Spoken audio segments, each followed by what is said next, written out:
Let's talk a little bit about professional development and how we prepare for sessions. I think this is a topic that doesn't get covered enough in photography. We talk all about prepping our gear, making sure our batteries are charged, making sure your bags are packed a day before. We talk about getting your clients prepared, helping them with clothing, helping them know how to show up. But we don't talk a lot about how we ourselves as photographers will develop skills beyond technical aspects. I'm talking about professional development and how do we become a better version of a photographer mentally. Raise your hand if you love personal development and becoming the best version of yourself. Right here, me.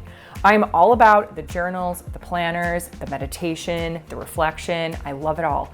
And in my personal life, I have found a lot of tools that help me figure all of that out. But when it came to my job of photography, there was a little in the way that I found of how to up my game when it came to preparing for my session mentally, reflecting on my session, and how to make sure that I'm creatively upping my game every single session. That is where the photo reflection journal comes in. Hey, I'm Jen. I'm a family filmmaker and photographer, and I'm the creator of the photo reflection journal. In this video, I'll explain what exactly is the photo reflection journal, how do we use it, and how is it going to help us develop that professional side of our business and get us mentally prepared for each and every job that comes our way. If you want more information on the photo reflection journal and you want to pick up a copy yourself, I've linked it in the description below. Photographer, meet the photo reflection journal. The photo reflection journal is for photographers of all skill levels who value personal development in work and in life. Its goal is to lead photographers to think and plan for sessions by visualizing and setting intentions before the session and then reflecting on what went well, what could we improve after the session. Why is this beneficial? Studies have shown that visualizing works by activating neural pathways in our brain that are the same as when we're actually experiencing, essentially tricking the brain into believing what it's visualizing is real. This activation sets off a cascade of physiological responses, which can influence thoughts, emotions, behaviors. What that means is that when it comes time to work your camera and be in front of your client, you'll feel more confident and prepared, and your clients are going to have a better experience because of that. So let's take a peek inside of the journal. Going forward, I'm going to refer to any session, wedding, project as job. A prerequisite before we begin is to get yourself some fun pens, because why the hell not? I'm gonna go with my favorite color, green. The first pages of the journal include some bonus pages. These are pre-session gear prep assessment right here, process prep, a couple of goal setting pages, and a couple of pages that will help you shatter any limiting beliefs that you have. In this video, we're going to be focusing on the main setting intention and reflecting pages, but know that the bonus pages are gold. So we're going to start off with the basics. What's the client's name? What is the date and time of their session? And what type of session is this? I'm going to fill this out for an upcoming family film session that I have.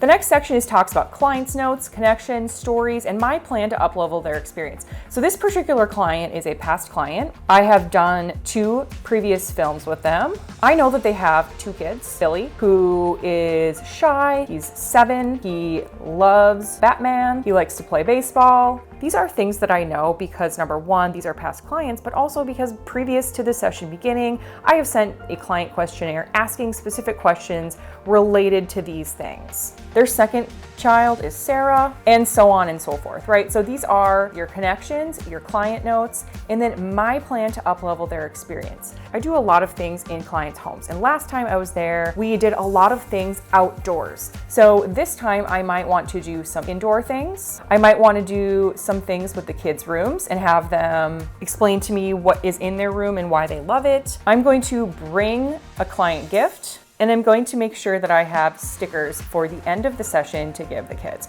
So these are all things that I'm doing to remind myself, how am I going to make sure that this client has a really great experience and that they're going to come back.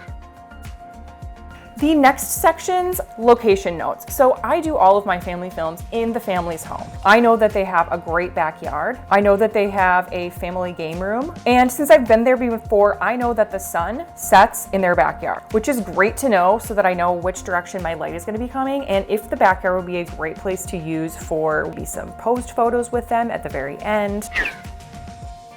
The next part is one word describing how I want to show up and why. I'm going to align it with my values. For this particular one, I want to show up extra creative. I want to push boundaries. Conflicts that may arise that on how I will deal with it, well, we always have a chance of rain, right? And we'll just shoot indoors. There's always a chance with little kids that for some reason we will have crabby or crying kids. And I will go shoot B-roll during that time. Skills that I'm working on improving. I'm working on panning from behind a wall, and I'm working a lot on rack focusing. And it's going to be top of mind that I'm going to be working on these skills in this particular shoot. Down at the bottom, shots for client, shots for me. For photographers, like if you're doing a wedding, for example, and they sent you a Pinterest board, now would be a great time to peek through that Pinterest board and jot down a couple of ideas for the different shots they have. You're the photographer, and it's important that you get the shots for the client, but it's also important that you get a few shots that you're really proud of. It's gonna blow your client away, and it's going to make great portfolio shots for you. The photo reflection journal works best when you fill it out right before the session. So I'm talking the day before or the morning of. All the things that you're writing down are fresh in your mind. I know that I can come back to this right as I'm driving up to the client's house and I can peek at it. Next, I'm going to tell you all about the post-session pages, but before I do, make sure you like this video and head down and subscribe.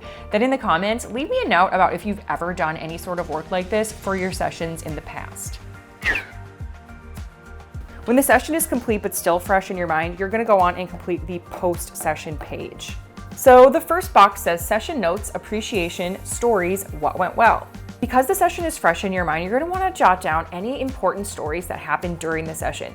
This is gonna come in handy when it's time for you to do a blog post or when it's time for you to do social media. It's best to come at all of those with a story in mind. And the best way to do that is to jot down things that happened so that 2 weeks from now, you can come back and look at this, remember that story, and write about it. Next, true or false, I showed up as intended and was present. Yes. I gave the client a great experience. It says note how you achieved this or how you can improve for next time. Yes, I showed up as intended. Issues that arose and how I dealt with them. How will I deal with them in the future? Shots I wanted but didn't get. Let's say that it rained, so then we moved indoors. For the sake of this prompt, let's say that you're photographing a wedding and you had planned to go onto a golf course, photograph sunset photos. When you got there, they didn't have a cart for you. How did you deal with it? We found beautiful spots closer. And how am I going to deal with that in the future? Well, in the future, I might check in with the venue when I arrive. The next two sections, skills I worked on and how I want to improve for the next session. So I might say something like, I worked on rack focus and I worked on panning. It went well, and next session, I want to include more. How will I continue to deliver an exceptional experience post-session? So I'm going to follow up with a thank you email, saying a fun little story of something that happened in the session and why I thought that was awesome. I then will go on to give them a timeline of what to expect next and where to find these social media sneak peeks that I plan on posting. I'm also going to send a handwritten thank you note. This is something that clients love. It is such a nice little touch. You don't get fun mail anymore. It shows that you really care about your clients. You took time out of your busy day to sit down and write them a note. Start doing thank you notes. Also, I'm going to deliver on time. Now, the bottom section is for when you're ready to edit. You're gonna rate your work as you edit. Jot down your notes in your space. This is especially helpful for beginner photographers. Beginning photographers are probably working on getting all of these things nailed in camera. And by looking at your work while you're editing and reflecting on that and jotting this down, it's going to help your brain remember in the future, oh, wait a minute, I forgot to do my proper white balance last time and it took forever to fix that in post. This time we're gonna make sure we have that going into the session. And then you're just gonna go through, you're gonna jot down notes in the spaces. If you don't have any notes, like if my exposure was a 4, that's fine, just leave it blank. So let's go ahead and talk about the technical specs of the journal. The photo reflection journal is a standard 8.5 by 11 in size. There are enough intention and reflection pages in here for 50 jobs. Plus, you get those bonus pages for prepping your gear, setting your goals, smashing your limiting beliefs. I wanted the journal to be thin with a flexible cover so that you can toss it in the back of your photography bag if you need to, and you can pull it out. Especially if you're new, don't feel like you can't pull something like this out. Just tell your clients that you jotted down some notes and you want to make sure that you're doing exactly what you intended to do with their session. They're not going to think anything bad of you. They're going to actually appreciate the fact that you're being thorough in your job, you're providing them a great experience, and they're going to get the product that they signed up for. The photo reflection journal helps you start each session with a clear, creative mind by making you set some intentions. Filling this out just prior to the session, I'm talking a day before or hours before, is really going to help all of this information and all of these intentions that you're setting to be top of mind. And you're more likely to go into your session doing all of the things that you said you would do. This is going to give the client an excellent experience. It's going to make sure that the work that you provide is top notch, and it's really going to help you get new clients by creating an army of people who love what you do, and they're going to tell their friends about you. So let's talk about who the photo reflection is for. Obviously, if you're a beginner photographer and you are working on all of these things, this is the perfect tool for you to help up-level your game quicker than you could on your own. If you're a seasoned photographer and you maybe just have never done anything like this before, it's really going to help you take a pause, set some intentions, and reflect on the jobs that you're doing and how you could improve going forward. If you're a photographer and you find yourself making the same mistakes in every job, you're going to want the photo reflection journal to keep those mistakes top of mind. This will help you be present in your session and remember those mistakes so you don't end up making them again. If you really want to be intentional about providing your clients a better experience, the photo reflection journal is for you. If you're working on things like creativity, skills, or even being present in a session, the photo reflection journal is going to be perfect for you. It's for any photographers and videographers out there that work with clients. The photo reflection journal has helped me in the past 4 years to really up my game when it comes to my creativity and when it comes to being present with my clients. I feel like I provide them a lot better experience than I did prior to using this. I really like how it helps me slow down and prepare for the session mentally. And my favorite part is the reflecting. I really like to think back on the session and think about what went well. If you're a photographer who's done client sessions in the past and you're a person who always comes home from the session thinking, oh, I could have done better, and you're taking off the things in your brain, there's no better tool than the photo reflection journal to help you jot those things down, and then you can go back for your next session, take a peek at what you said, and make sure that you're making notes about how you're going to do it differently this time. So if you're ready to feel more confident, more prepared, and more creative in your sessions, pick up a copy of the Photo Reflection Journal. More information on the Photo Reflection Journal can be found at photoreflectionjournal.com. It's available on the website as well as on Amazon. Be sure to subscribe to my channel for more videography and photography related content, and I'll see you next time.